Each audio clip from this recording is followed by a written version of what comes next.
Hello, Alicante. Katerina here. Woo!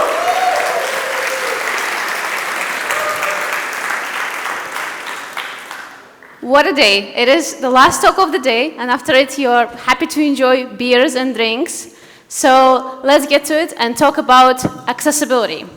Are you ready to learn more about accessibility? Yeah. But first, I will be using quite a lot of sound, so let's do a little bit of a sound check. Accessibility. Is that good enough? Should we turn the volume a little bit up? Let's do. Accessibility. Down, a little bit down. Okay, then let's start. Accessibility is a part of inclusive design, and it's all about ensuring equal access for people with disabilities. And you're likely familiar with some accessibility features in the physical space, in public space such as curb cuts, ramps, elevators, and sliding doors, and they help to remove barriers for people with disabilities. But similarly to how curbs can be challenging for somebody using a wheelchair, some of the features in our digital products can create quite literal barriers for somebody using a screen reader, a voice control, a switch device, or braille keyboard. And one of the most common examples are different types of forms.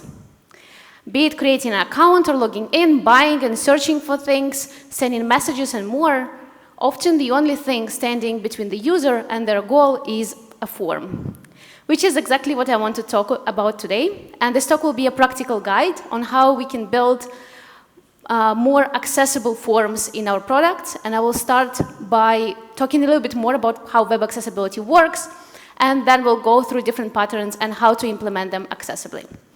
But first, hola. Let me introduce myself really quickly. My name is Kateryna. I come from Ukraine, Slava Ukraini. I live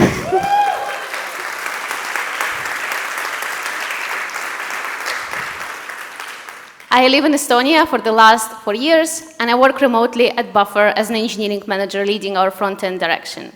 And I'm also organizer of Tallinn.js, so if you are ever in Estonia, come to one of our events and meet the Estonian technical community. But we've got quite a lot of things to cover, so let's start with this quick introduction to web accessibility and how assistive technology works on the web. So on the web, everything starts with HTML, right? It describes our page structure and its contents, but by itself, HTML is just a long piece of text. It doesn't do anything. So in order to render something on the page, browser parses it and builds a DOM tree, and then builds a visual UI that you can see and interact with. But for the purpose of accessibility, it doesn't end there.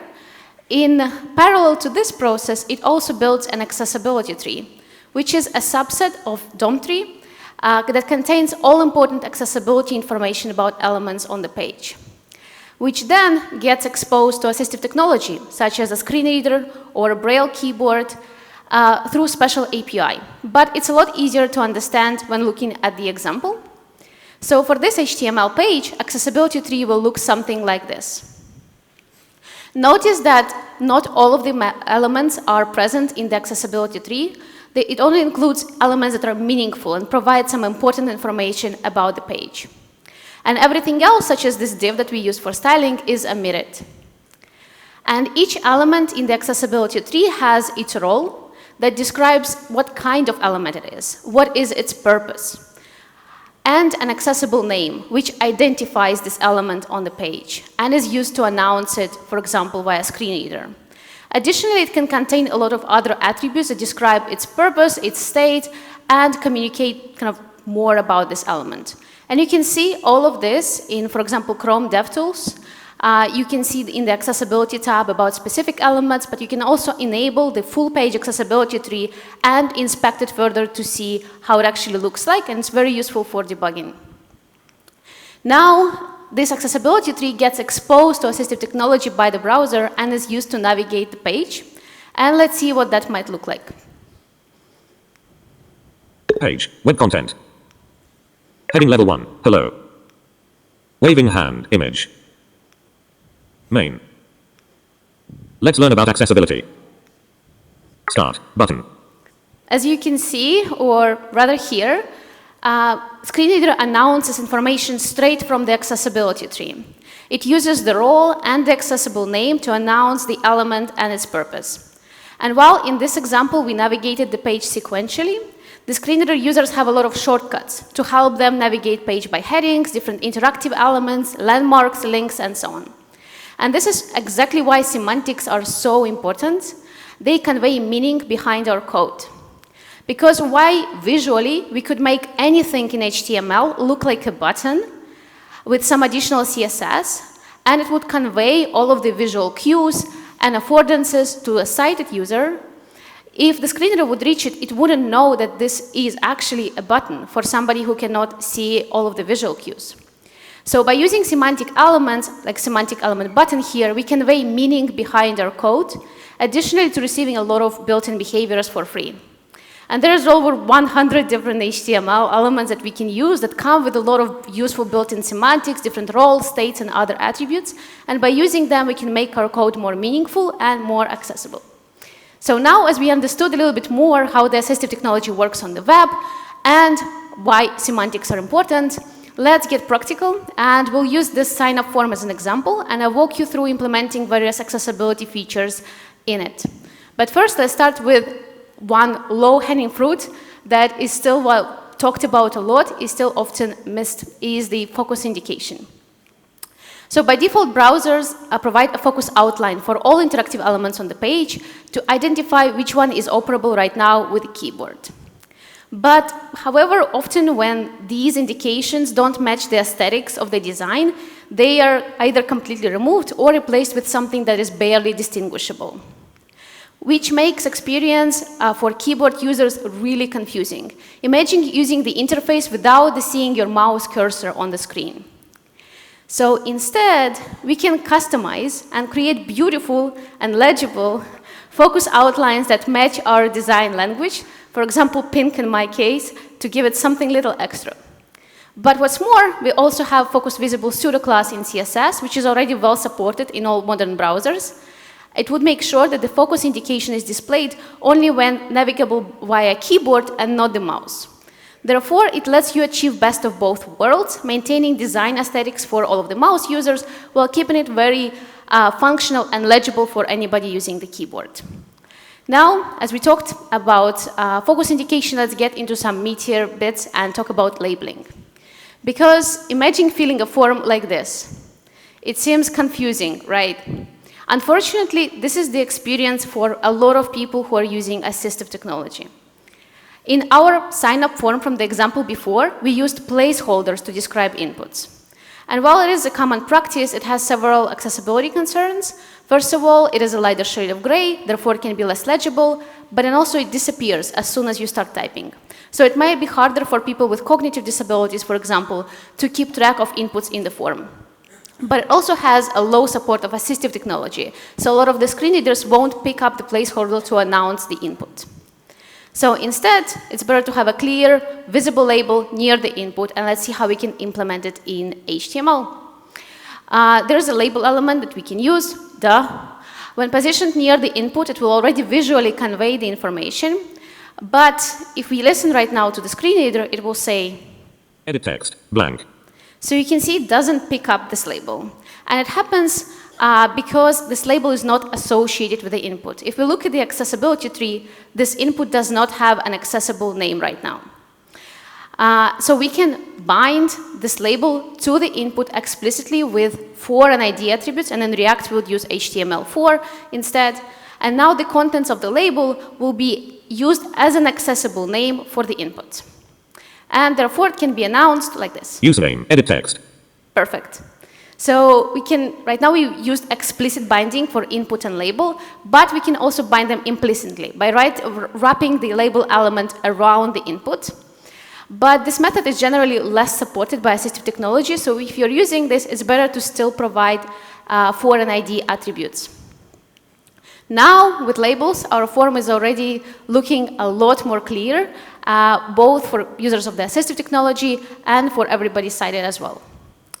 But there are still some cases in the interfaces where we might not want to display a visual label, and one of the common examples is a search field. It is a very common pattern in the user interfaces, and everybody already came to expect what the search field looks like. So let's look about how we can implement it without compromising accessibility. First thing that we can do is we can actually add a label, but we can hide it visually, using this very common technique that is often referred to as visually hidden or screen readers only. And this is basically a CSS class that under the hood just shrinks the label and hides it out of the viewport. And then this label still will be used as an accessible name for the input. In React's case, it's really handy to create a component for this, often called visually hidden, and then use as attribute, as Matilde also talked in her talk, to specify as which tag we want to render it. And then we can hide it from the visual UI. And this works perfectly, but if you look at our example here, we can see that we kind of have this search string already twice. So what if we could use some other element that is not a label to label our input? And we can do that using ARIA. ARIA stands for Accessible Rich Internet Applications. And we learned that all of the native HTML elements come with built-in semantics. And for modern user interfaces, we often need more flexibility than that, and this is where ARIA comes in. It is a spec that defines a lot of additional attributes that we can use to complement native HTML. We can set different semantic roles, states, and properties to HTML elements to improve how they are perceived by assistive technology. For example, divs are generic containers, and they don't have any meaningful semantics by default, but when you can see it right now in the accessibility tree here, we can set a role of a button to the div. But it's important to note when we are setting a role of something that it won't make an actual button out of this div. It won't change appearance or affect behavior in any way, and we can generally treat ARIA as this kind of promise. We are promising to the user that this div is supposed to be a button and it should behave as such, and it is on us as developers to actually implement it, implement behavior that the user expects. And we need to do it with additional CSS and JavaScript, and as you see, it takes quite a lot to build a button. So instead, we usually just should opt for native HTML elements in most cases because they provide a lot of useful behaviors and appearances by default. But what ARIA is useful for is to implement interactive patterns that don't exist in native HTML, such as tooltips, tabs, switches, combo boxes, and more. Okay, that's awkward. And additionally to roles, ARIA also provides a lot of additional properties and states that we can set, all prefixed with ARIA-something. And in our case, we can use ARIA labeled by. We can put ARIA labeled by to our input and then connect it to the button, and therefore the accessible name of the button will be used as an accessible name for our input. And therefore it will be announced Search text field, blank. Like this. There's also another ARIA attribute that we can use called ARIA label. I'll put it last on purpose because out of these three options, this is probably the worst. So we can set ARIA label to the input, and it will just override the accessible name within the accessibility tree. And while ARIA label is very useful, and I think this is the first ARIA attribute that we get exposed to when we think about accessibility, it also has some downsides as well. For example, it won't get translated if the browser's translation feature is on, and often it is getting overused with the best intentions of making things more accessible. For example, here we are just duplicating the label that already could be derived from the content, so it's just unnecessary. But in some cases, it can even be a little bit harmful. For example, like here, we are overriding the accessible name with ARIA labels, and therefore users who use voice control, they need to speak out names of the different controls on the page in order to activate them. They won't be able to activate this control by the label because it is mismatched in the accessibility tree. So instead, as we already discussed in the areas, we should opt for native HTML where possible. And in the ARIA authoring practicing guide, there's even this no ARIA is better than bad ARIA. Now, as we talked a little bit about labeling and hidden labels, often label is not enough, right? We want to provide some additional instructions or hints to guide the user further in completion of our form. Let's see how we can do that.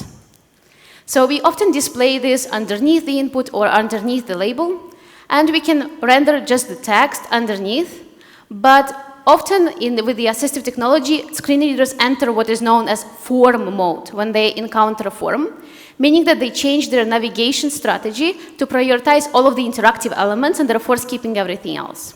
So if you just have text rendered within the form, it just might be omitted by the assistive technology.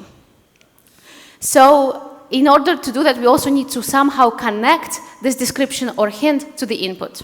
When I talked about the accessibility tree, I said that all elements can have an accessible role and a name. What I didn't mention is that they can also have an accessible description, which in most cases will be empty by default. And to understand how to set this description, we need to talk a little bit more about ARIA, and there is this ARIA described by attributes that we can use. In this case, again, by ID, we can connect the accessible kind of hint to the input, and will be updated in the accessibility tree, and therefore it is typically announced after a pause of announcing the accessible name, like this. Username, edit text, must be between 3 and 20 characters long. As you see, for accessibility purposes, we often need to use a lot of IDs to connect elements together. And in React, there's this useful hook called useID that can help you generate unique IDs for the page. And we can use it like this, just generate an ID and then use it everywhere where you need to connect some different elements together with area labeled by or area described by. Now, let's talk implementing required and optional fields. Especially in longer forms, you might have a combination of required and optional fields and can help to guide users through the process more smoothly and decrease the chance of mistakes. For example, in our form from before, we had 3 required and 2 optional fields. The most common way to mark required field is to display this red asterisk symbol. And now let's see how we can implement this pattern accessibly. First of all, we can just add the asterisk to the label, but if we navigate to this input via the screen reader, it will say username star, edit text. Yeah, not ideal, right? It actually reads out the asterisk symbol, which is actually the case for a lot of elements that you might use for presentations, such as different icons and separators. To avoid this, we can use another ARIA attribute called ARIA hidden. What it will do, it will hide the content of this element from the assistive technology, therefore it won't be read out. So right now we have this visual cue with a red asterisk, but we also need to provide the semantic cue for somebody using assistive technology. One way we can do that is to use the native HTML required attribute, but it will also come with default HTML validation, which is kind of inconsistent and also not flexible enough. So in most cases, you might want to implement your own validation to provide a better user experience. So right now, we kind of want the semantic cue, but we don't want the associated behavior. And this is the exact case to use an ARIA attribute, and we can use ARIA required attribute in here to set it, and then it will be communicated to the user, but it won't affect behavior in any way. Username, required edit text. Awesome. Now we learned how to mark required fields, and while marking required fields is a very common approach, you might also want to consider marking optional fields instead. In this case, the form can be perceived as less threatening, but if you do this, I would still recommend leaving the semantic ARIA required attribute for all of the required fields on, so that can be communicated to the user. But despite our best efforts in making our forms intuitive and easy to fill, marking required and optional fields, providing hints and labels, we can never eliminate human error, and how we validate the user input and display error messages can have a tremendous impact on the user experience of the form. So let's talk a little bit about that, but before, let's consider a few important aspects with how we display error messages. To indicate different statuses, we often use color in the interfaces. We use red for errors and green for success messages, yellow for warnings, and so on. And while there is nothing wrong with that, we need to remember that different people perceive color differently. So to avoid this color trap, we need to make sure that there's other means to convey the same information. And for example, just displaying an icon near the message already makes it a lot more universal. Now getting back to validation. There's 2 main types of the validation I want to cover. First is validation on submit, where we are submitting the whole form. One kind of common pattern that I see is that when there's something invalid or missing in the input of the form, the submit button is made disabled, like this. I would recommend to avoid doing that because disabled buttons create dead end for the users and prevent them from understanding what is actually missing or wrong within the form. And it's better to keep the button enabled, but validate the user input when it is clicked. So now let's see how we can implement this input level validation first. And we can do it very similarly to what we did with the hints before. First of all, we can mark the input as invalid. There is a special area invalid attribute that we have. And there is, if it is enabled, then the screen reader will actually announce that this input has invalid data. And one handy trick in here, that you can actually use all of these area attributes for styling as well. I really like this approach because it is, first of all, really reliable, but also makes sure that all of your visual cues and semantic cues are always in sync. So next, we want to display an error message beneath the form. And we can do it the same way as we did with the hint before, just connecting it by ID. An area described by can actually accept multiple IDs. And then it will concatenate them together when announcing it to the user. So it will sound something like this. Username, required invalidate edit text. This username is taken. So you can see that it was announced that it is invalid, but then also the error was announced as well. In addition to displaying this like inline error messages, it is also a good idea to display an error summary for the whole form as well. It can give a high-level overview of what is wrong within the form, and it is especially important in longer form like ours. But if we consider the user experience for somebody using a screen reader, they cannot see those visual changes on the page. So if you're submitting, you see all of these red icons and red things flashing in your face. But if somebody cannot see them, we need a different way of notifying them or that something has changed. Which brings us to Area Live region, another really important and powerful feature of Area. It allows us to define certain places or segments within the page as live. And then they will be watched. And no matter where the screen reader is located within the page, when something gets updated within the live region, the screen reader will be notified and can announce it to the user without losing its current position. And we can set it with the Area Live attribute, which supports several settings. It can be polite, meaning that the screen reader will finish whatever it was saying before announcing the change, or it can be assertive, meaning that we'll interrupt the speech for the announcement. And this is very useful for communicating different statuses and errors, which is exactly what we need. So we can set, for this banner with the error, we can set the Area Live attribute as assertive, and then when the user clicks or like presses space or enter on the sign up button, and the message appears, they will get notified like this. Sign up button. Sign up failed. Username and email fields are invalid. Awesome. Additionally to the Area Live attributes, we can also set a role alert, which will, under the hood, implicitly set the Area Live attribute to assertive as well, basically accomplishing the same purpose. We can use this similar approach for announcing important success messages as well, like here. Sign up button. Account created. Check your email for confirmation. And that is submit validation. Now let's talk briefly about instant validation as well. Sometimes when we want to input something within the form, we want to notify the user as they are doing it to, again, improve the experience and reduce the mistakes, like this.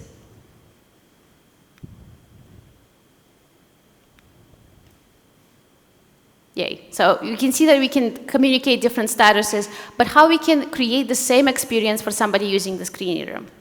We can actually use the same approach. We can, for this input level error message, we can also set a role as alert or an Area Live assertive attribute, and then we will communicate it to the user as they type. We can use similar approach for communicating like less important but more of informational messages as well. For example, we can tell how many characters are left in the field, and we can then use it an Area Live polite attribute, meaning that it will wait, it won't interrupt whatever is being announced right now, or we can set role status, which will basically also accomplish the same purpose. Live regions are very powerful, but they also need to be used with caution, because you can imagine how frustrating experience we can create if we just always announce everything that is happening on the page. But we talked already about quite a lot of things. I think it can be useful to see them all in action. So let's look at the little demo of how our form looks like right now. Username, required edit text. R. Username is too short. A-M-B-E-R-E-C-H. This username is taken. 2. Username is available. Email address, required menu pop-up edit text email. Display name, required menu pop-up edit text. KATERYNA PORSHNIEVA, window. Website, edit text URL. About you, edit text. Sign up, button. Sign up failed. Email field is invalid. About you, website, KATERYNA email address, k.porshnieva@gmail.com, window. Web, about you, sign up, button. Account created. Check your email for confirmation. Yay!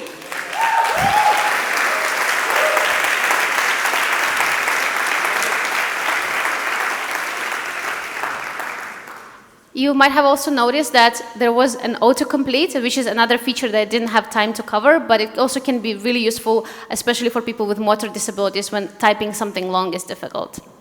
So now we already built the whole form. Let's talk a little bit about testing accessibility before wrapping up. We already have some automated tools to test for some really kind of automatable things in accessibility space. For example, we have X, and it has its own developer tools. There's also a really useful plugin for ESLint that can help lint your JSX, and there's a lot of rules that it supports. It can check for presence of the alt text, that you use correct roles and area attributes, and it's super useful. But of course, there's only a little segment of all of the accessibility problems that we can check automatically. So we also need to test things. One of my favorite ways to especially introduce accessibility when it wasn't used before is with the testing library. Who uses testing library here? Yeah, a lot of us, right? We just had a talk about testing library as well. And it also has these semantic queries like get by label text and get by role, and just by pushing yourself to use them a little bit more, I think we can already kind of start thinking, exploring a little bit more accessibility tree in itself. So for example, test for what we just saw on the screen might look something like this. We can get inputs by the label text, then we can also check that they are required by checking the, again, semantic required field within the accessibility tree. Then we can also check that something is invalid in the same way, and all of these additional measures are provided from the just DOM from the testing library. Then we can also check that some of the alerts or some of those announced messages are present in the DOM. Of course, we can submit our form. And then also, again, check that the error message is displayed. We can kind of make sure that all of the accessible descriptions for hints are also present, then resubmit again, and make sure that it is successful. But of course, with all of this, nothing really replaces the manual testing and the use of the actual screen readers. So if you haven't ever tried the screen reader, I really recommend you do so. For example, it already comes built in with macOS and iOS with the use of VoiceOver. We also have NVDA and JAWS for Windows and TalkBack for Android. And if you haven't ever used screen reader before, there is this really cool series on YouTube called LA Casts with Rob Dodson. And there's a lot of really cool accessibility videos, but also for every type of the screen reader, there is a video explaining how to set it up and what are the main shortcuts. But at the same time, the way that you as a developer and myself as well as sighted users use the screen reader is very different from the way the disabled person would. So I find it super insightful and important to involve people with disabilities into your testing. And if you have access to the users who can provide that feedback to you, it can be super influential. But if you don't, there's also services like Fable that can connect you to the disabled users that can provide feedback about what to improve in your application. As the last thing, I also want to know that accessibility is not something that is black and white. And by learning more and just continue making small changes to improve accessibility, we can move towards more accessible and more inclusive web for everybody. So thank you, and let's make forums more accessible.